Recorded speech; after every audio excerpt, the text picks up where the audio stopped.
Welcome back, YouTubers, to our 8th Q&A, a Q&A which we've dedicated to one guy. But before we go into this, make sure you guys subscribe up above, like this video, and put your comments on how you thought this video went down below.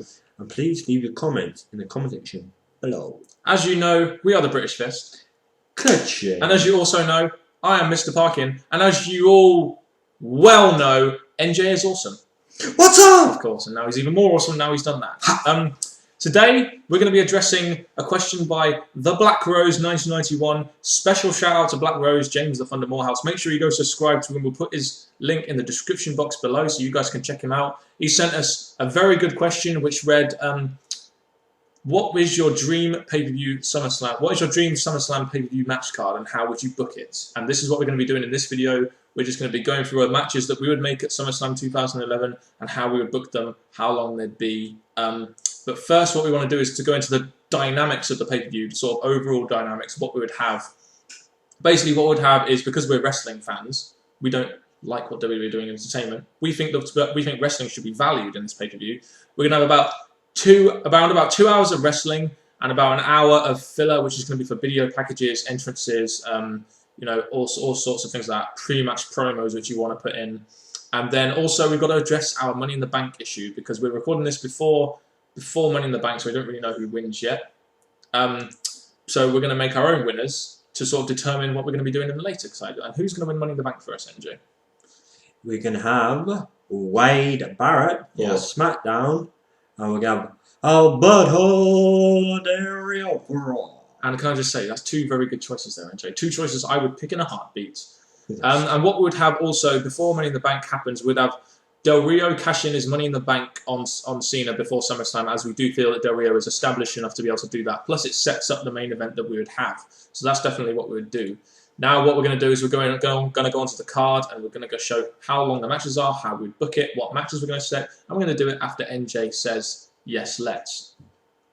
Yes, let's. So for our opening match in this Dream SummerSlam card for 2011 from us, the British Fist, we would have our US champion, Dolph Ziggler, go up against Rey Mysterio for the US Championship in a match which would last around about 10 minutes, and we'd make Ziggler win this just because we want to establish him as a guy who could be a main event player in the future, and we wanted to have a good rivalry against Mysterio, who's already been a champion, to help make him viable. And as we've said before in past videos and past reviews, Rey's at the time when he should be putting people over. Yes. And I'm thinking, even Dolph's been involved in the main events. He's gone back down, so I think Rey needs to help him go back up. Yeah, and in this match, what we would have is we're not a very big fan of Vicky being ringside, even though Vicky is the one that gets Dolph his heel heat. Why not give him a match on his own, how he does on his own, getting heel heat? So what we'd have is we'd have the referee at the beginning of the match telling Vicky to fuck off, just because it would add something different to the match. We've never really seen that done before by the referee, especially to Vicky Guerrero. Always seem to let Vicky Guerrero stay outside. And she needs to hear it. She needs to hear those words because she shouldn't be involved. What we'd really want to do here is make this rivalry last a long time, especially after SummerSlam, just so Rey Mysterio can put Ziggler over, and so Ziggler can maybe in the future go into the main event. Just because here we want to establish a new guy, and Ziggler is one of those guys that I would really like to establish. Plus, we know that Dolph Ziggler and Rey Mysterio are going to put on a great fast-paced match, which is perfect for an opener, which is why I want to have it at the start. And I'm thinking that Dolph Ziggler needs to be involved in the main events or some kind of higher than where he's at. And I think that Rey Mysterio would help him get there, and this match would just do Dolph Ziggler justice. Yeah, and just keep Ziggler his US Championship, have him do what Miz did, maybe keep it for a good 6 months, use it as a stepping stone to get him into the main event. That's pretty much how we would book that match. In terms of storyline though, I think just have them wrestle a good match. I don't really think you need too much storyline there. I think they could put on a good match. That's why we've got them against each other. Yep. The next match we would have would be a special match for us, the British Fist. We would have a ladder match that would determine the #1 contendership to any mid-card title, i.e. the US or Intercontinental Championship. Kind of using this whole Money in the Bank concept, have the ladder match, and they have like a contract up there, for example, saying you can can guarantee a match against the champion. What would this? With it being a ladder match, I want it to last a little bit of a long. Make it last 15 minutes, just so you can do your spots, and all that kind of thing. Make it a really fast-paced match. And some of the wrestlers we've got in this match can actually make good spots, make good use of the ladder, so it's quite interesting to see. Yeah, basically what we'd have is Drew McIntyre versus Daniel Bryan versus Kofi Kingston versus Evan Bourne versus Kane versus Jack Swagger versus Sin Cara. And like NJ said, basically we've got guys like Evan Bourne in there, Kofi Kingston in there, Sin Cara in there, to provide the entertainment spots that we want to see off the ladder and stuff. But at the end of the day, I think guys like Daniel Bryan and Kane, as guys like Swagger, can help the winner of this match really establish himself as a guy who's really not been booked very well lately, and that is Drew McIntyre. And why would we make Drew McIntyre win? As we can all see, Drew McIntyre has been used poorly. He keeps getting these TV segments, keeps getting ruined one way or another. Super kick by Shawn Michaels. Yeah, there's that. Vince McMahon putting him in a match that he's bound to lose. Falling off a stage because of Mark Henry and Big Show. Yeah, and I'm thinking this match is definitely going to lift him. It's going to get him where he needs to be, and it's going to make him the big chance to go for a title, make the title mean more. Yeah, and plus the main reason why we want to put a number one contendership match on the card is because it just gives that, especially the mid-card titles, which don't get much, they don't really look very viable anymore. It really gives it meaning, the fact that you're having a number one contendership in such a gruesome match like a ladder match.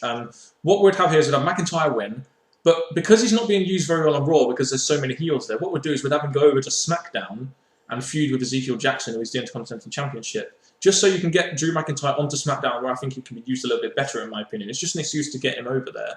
I think, as we've seen on SmackDown, he did great, I think, before he got ruined. Yeah. So I think putting him back on his home show would do Drew McIntyre justice, because he can go back to doing what he did before. Yeah, I really would like to make this a really, fast-paced, 15-minute, typical sort of Money in the Bank style ladder match with some good spots, just to entertain the crowd, put on a great match with these guys. I think a lot of these guys can really do well in a ladder match. And we've seen some of these in ladder matches before, so we know they can actually put on an entertaining fight, dominating some wrestlers' way.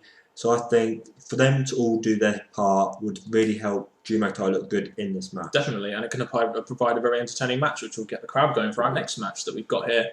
On this card, we're going to book a tag team championship match, which WWE seemingly find hard to do, but we found it really easy. And with this match, we had a little bit of interest in this, so that's so different. So I think it should be happening. Yes. It would be a good idea if it actually happened, which is we have the Nexus, or the new Nexus. Yeah, Atunga and McGillicuddy, the tag team champions, versus the Core, Slater and Gabriel. And the special thing about this match is the losers have to break up. Yes, and basically the whole point of this would be so Slater and Gabriel can win. Firstly, they would win so they could take the titles over to SmackDown. Maybe have a good feud with Usos. We've seen they've had good matches with the Usos. Maybe even make SmackDown a tag team. Maybe even put the tag team championships on SmackDown and get all the tag teams on SmackDown, because boy, they need the fucking time, don't they? SmackDown to fill up their card. So yeah, and basically that would have the Nexus would lose, so Mason Ryan can break up from the Nexus. The other two can fuck off back to SCW, and Mason Ryan can have his singles push. That's exactly it. I'm thinking Nexus has been ruined after weeks, after months. So I think this match should just split them up for good, finish the whole of Nexus, and bring on Justin Gabriel and Heath Slater doing tag teams as the champ. Plus, you have a really sort of natural rivalry here with Slater and Gabriel and Atunga and McGillicuddy being former members of the same group. So you've got a natural rivalry there. Who's the best group, and essentially the Core would win, even though they're not the Core anymore. But Slater and Gabriel would win. I'd make this match 10 minutes, just because of the stipulation involved and the fact that I really want to see a good 10-minute go at it tag team match on the card. Tag team matches are one of my kind of favourite things. It gets wrestlers involved. You get to see great teamwork, hopefully. And I think Justin Gabriel and Heath Slater have that good chemistry together. So I think in this match, they would put on a great fight. Yep, I do as well. And I do think people like the Usos, and maybe even if WWE sign, tag teams like the Kings of Wrestling or something like that, they can really make that tag team division a bit better, especially if they just stick it to SmackDown, where they kind of need that action at the moment. Because tag team action on SmackDown is usually very good compared to Raw. And if we combine this with the match we had before, we have Drew McIntyre going for the title on SmackDown, so it's going to add a lot of interest to SmackDown, which SmackDown need the ratings. Yes. So with all this happening on SmackDown now, it would do SmackDown justice. Definitely. And plus you have the interbrand thing as well, which kind of might work. It would, yes. Right. So this whole SmackDown theme brings us on to our next match, which is going to be an Intercontinental Championship match. Yes, we're defending both mid-card titles on our dream card, what we would do here is obviously Ezekiel Jackson is the champion at the moment. But we'd like to have Cody Rhodes go up against Ezekiel Jackson, just because Cody Rhodes, for me, is one of those guys that is going to be featured in the main event in the future. And again, I really want to get him involved in that. I really want to get him involved in a rivalry, maybe give him a championship to establish himself going into the main event as a stepping stone. Because so far, when I look at him, I see the tag champs. So to give him a new championship would definitely do good for his character. It would definitely do good for his career. Yeah. So I think with this title, when he goes for it, I think it would do good for him. Yeah. What we'd have in this match is we'd have a good 10-minute action between these two. I'm not sure if Ezekiel Jackson can put on a great match, but I think just have them go at it as well as they can. The focus should be on what happens at the end, though, in my opinion. We'd have Ted DiBiase interfere and get Cody disqualified by accident or something. And basically, in this way, no one really looks weak. It's a disqualification. And also Zeke keeps his championship. And then you tease a breakup between Cody Rhodes and Ted DiBiase. And you kind of do the same thing that what they've done with Riley and Miz. Because remember how over that was. Because the thing is, with Ted DiBiase, he's done dreadful. Yes. So I think if he does something big, which is like turn on Cody, yes, and then go up and become a face or baby face, I think he'll probably lift his career back up. Yeah, so basically here you're Rhodes involved in an Intercontinental title match, and then afterwards you can have Cody and Ted feud, which I think will be a very good feud in my opinion. Get Ted DiBiase babyface, get him more featured on SmackDown. And of course, we need babyfaces on SmackDown at the moment. So why not get Ted in there? He could do well in that little niche at the moment, which is mid-card. We've seen him perform as a good wrestler when he was in Legacy, yeah. So I think we've seen that he can wrestle. We've seen that he can actually do a good job. Yep. So I think if he comes to be a baby face, he will actually make a good baby face and a good wrestler as that. Definitely, I believe that also. Next we would have, because NJ loves these matches, a Battle Royal match. Interesting. For the Divas Championship. It's going to get more than one Diva involved. Yes. It's going to get more than instead of the boring single matches or the boring tag matches, we're actually going to get a big match with all the Divas involved. And this really should be done to showcase the real, the good Divas we have, combined with some of the not so good Divas we have. The Divas of yesteryear to the Divas that we really think should be involved in this title. We'd have Beth Phoenix versus Gail Kim versus the current champion Kelly versus Brie Bella, who's been involved in the championship feuds, versus Melina versus Natalya. And I think there you've got a good mixture of good wrestlers that can really make the match good, and a good mixture of the wrestlers that you used to have that were involved in the title contention, so you can allow them to sort of move on from that title contention. And we've got wrestlers, Divas here, who I think people look at and think, she's a good wrestler, she should be getting involved. And this match is definitely doing it for them. And Beth Phoenix, we'd make Beth Phoenix win. Mainly because me and NJ both believe she's probably the best diva that WWE have got at the moment. And they poorly used her. They poorly used her in the past. I think this might bring her back into the title. She's the champ here. And also to get her back involved in matches. Yeah, and not only would this get Beth Phoenix back involved, she would look very dominant in a Battle Royal match by winning. Not only that, but it makes the Divas match more interesting. Because there's a Battle Royal, there's a lot of excitement going on, a lot of action.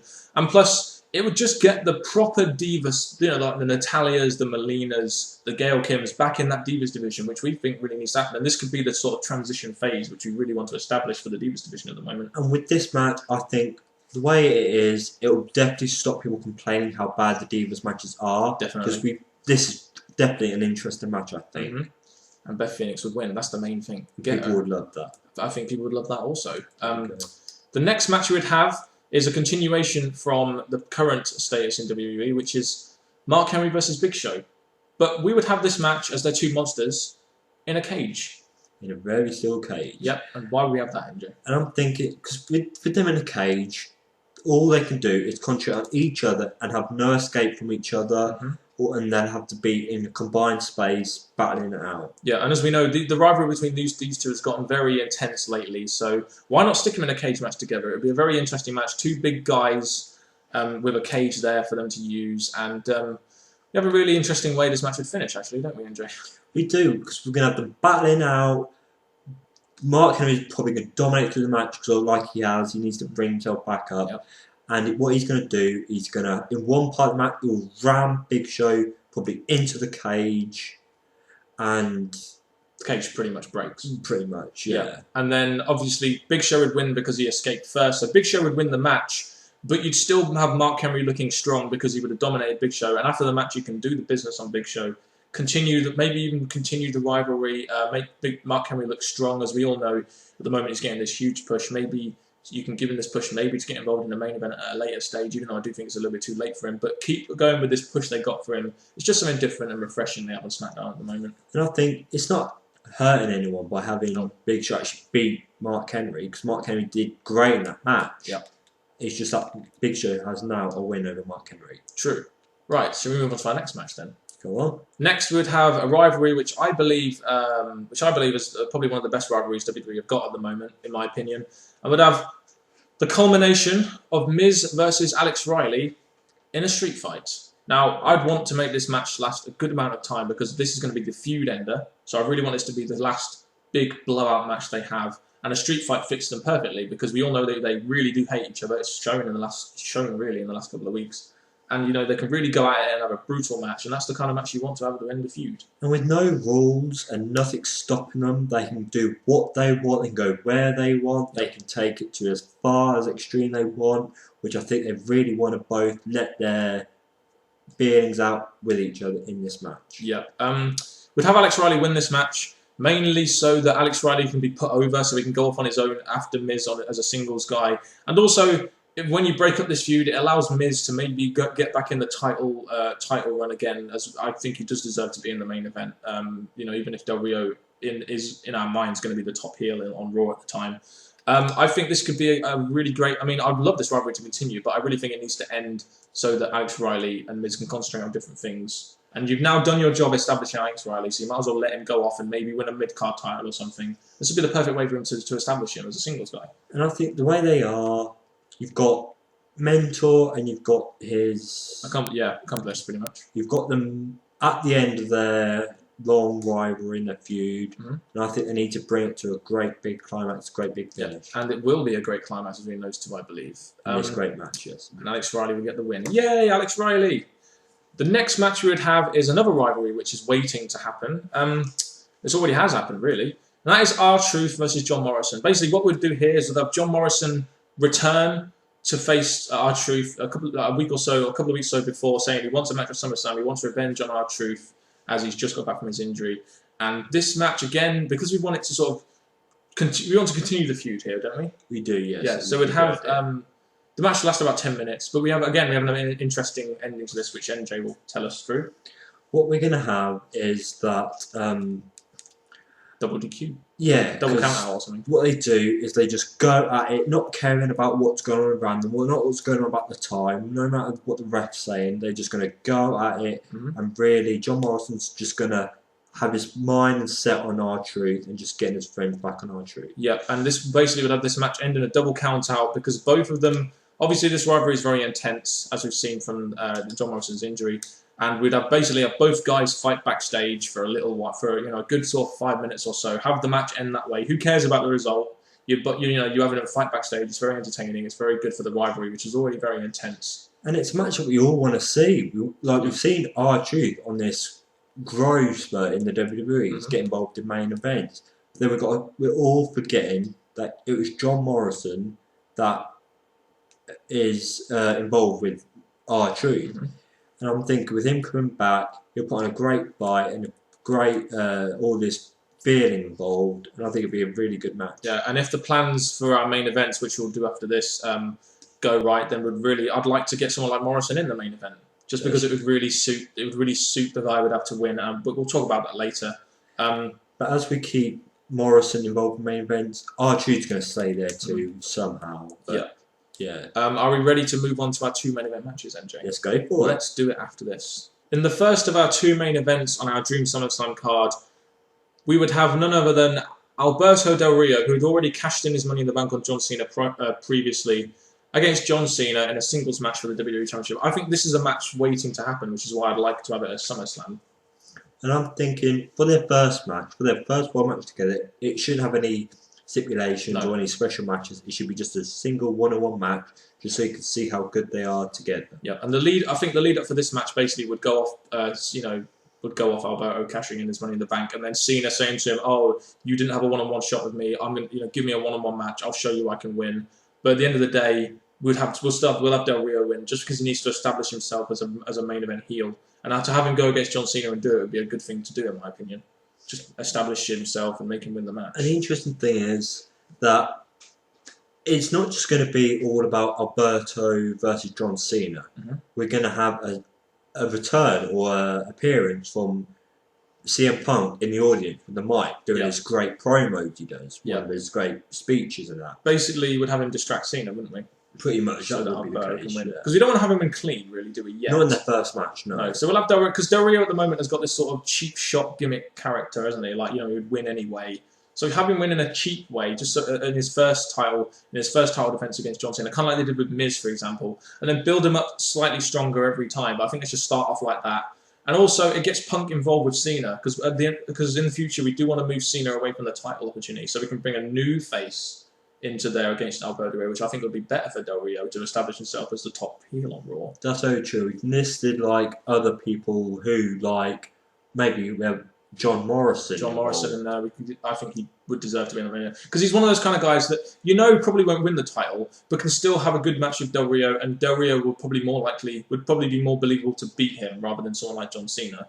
Yeah, so it would definitely bring John Morrison up involved in the main events and get Cena out against CM Punk in a rivalry which I think will be very good, just because it's personal. It can be a main event rivalry rather than a title match, in my opinion. Yeah, that is the case. So basically, Del Rio will win due to the fact that CM Punk distracts Cena in some way, saying, I'm not done with you after our last feud we had, just to get Del Rio to keep his championship after he cashed it in, because we don't want him to lose it, do we? As soon as he's cashed it in. Do not know. Is there anything else really we want to say about this match? No, I just think it's, as you said at the beginning, it's a match we've all been waiting for, and it should be a good match. Yeah, but it shouldn't be the main event, because what we have lined up for the actual main event is a World Heavyweight Championship match, which is weird because I know WWE don't usually make SmackDown the main event, but I think in this case, what we have booked, it should definitely be the main event. It should, yes. Yes, and in our main event, we would have Sheamus versus Christian versus Orton, mainly because they've all been involved in the title somehow.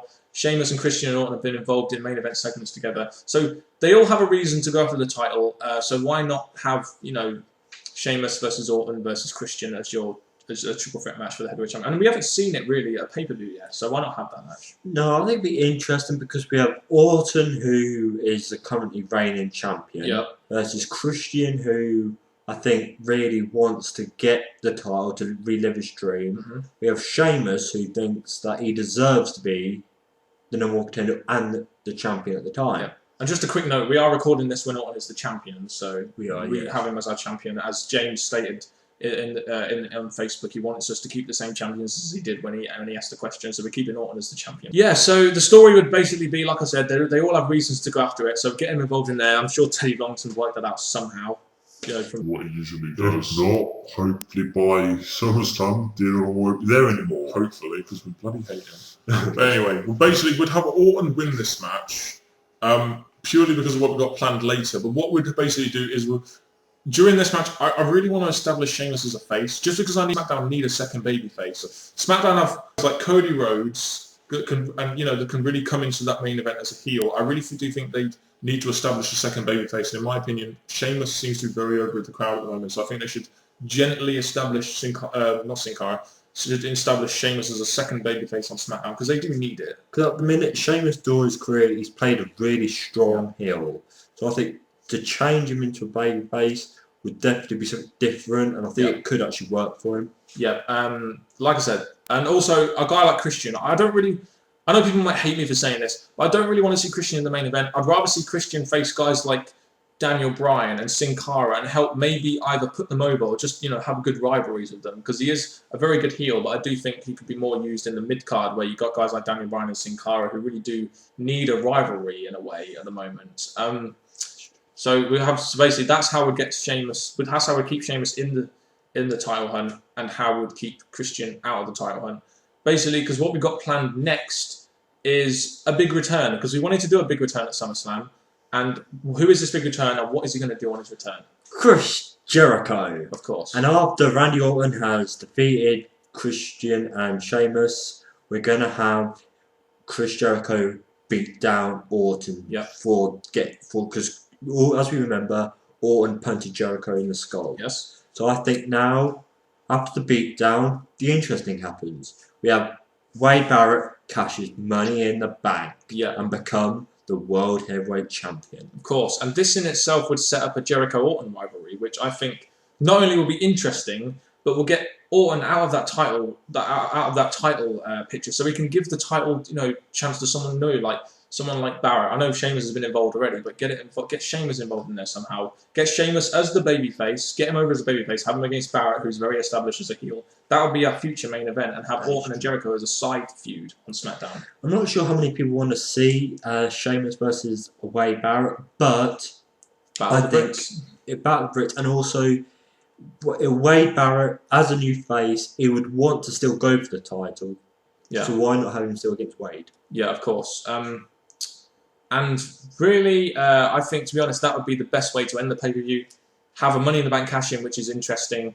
Also have, Jericho coming back, which is also interesting. Which is why we put this match as the main event and not the Raw main event as the actual main event itself. It's the best ending to the pay-per-view we can really come up with. And I think what would be great is at the end, you're probably going to have Wade Barrett holding the World Heavyweight Championship over Orton. Yeah. Or over whoever's there. It'd be just a great ending, great finish. Yeah, so this match would last, both these main events would last about 20 minutes, just because we want to give it time to storytell, to all that kind of stuff, and would leave about 5 minutes at the end for the Jericho thing and the Wade Barrett thing, and it's just probably the best way to end it, in my opinion. So I think that's pretty much our main event. So now we're finishing with Alberto as the WWE Champion and Wade Barrett as the World Heavyweight, which is the way it should be, I think. While also getting guys like John Cena and Randy Orton out of the title picture, so we can introduce new guys in there, so we can really establish some new stars, because we really think WWE needs to do this at the moment. They need to get new stars in there so they can really test them. Because at the minute they've really struggled, because they've really wanted to keep Orton and Cena in the main event. So I think now with us pushing them up the way, there's a big opening for all the real wrestlers that deserve to be or should have been there years ago. Yep. And that's pretty much it for our SummerSlam Dream Card. Wow, we've done a lot, haven't we? We could turn into bookers with this, but I think we come up with some interesting stuff. I'd love to hear what these guys think of it. That's what I was going to say. You've heard our Dream Card. If you agree with it, leave your comment in the comment section below. Yeah. If you disagree with a certain match for whatever reason or any point we've made, tell us why, and we'll chat about it. Yeah, and just tell us how we can improve. Maybe even give us your, some matches from your Dream SummerSlam card. That's the point. Make a video response saying your Dream Card, because that would be good to watch and see what your views are. It'd be definitely good to hear other people's opinions. But get your comments down below. Q&A. This is Q&A number 8, I think. Make sure you go subscribe to James, the Black Rose 991, of course. It's been good to, I've really enjoyed doing this video, getting my booking head on at the moment. It's been good because obviously the way it's just how we see the WWE and which direction they should go with their wrestlers. Yeah, so you've heard our opinions. We want to hear yours. Keep sending in your questions though. We still want your questions. We're still answering questions on the go. Get them into the YouTube inbox. Comment down below if you feel the need to, and post them to our Facebook if you have any. Facebook.com/British Fist, and that is really it, isn't it? Unless you have anything else to say. The only thing I've got to say is, so far all your questions have been absolutely great. They've been definitely worth reading, answering, thinking about. All we can say is, even if you've posted us questions, keep more coming, and we'll be sure to answer them. Definitely will, especially if you get questions like this. Eh? There we go. God, I enjoyed doing this. So yeah, that's been it from us. I am, of course, Mr. Parkin, and because I know you guys want to hear it again, this is NJ. What's up? Oh, that's a prolonged what's up there. A little bit. And we'll just say thank you very much for watching, guys, and goodbye.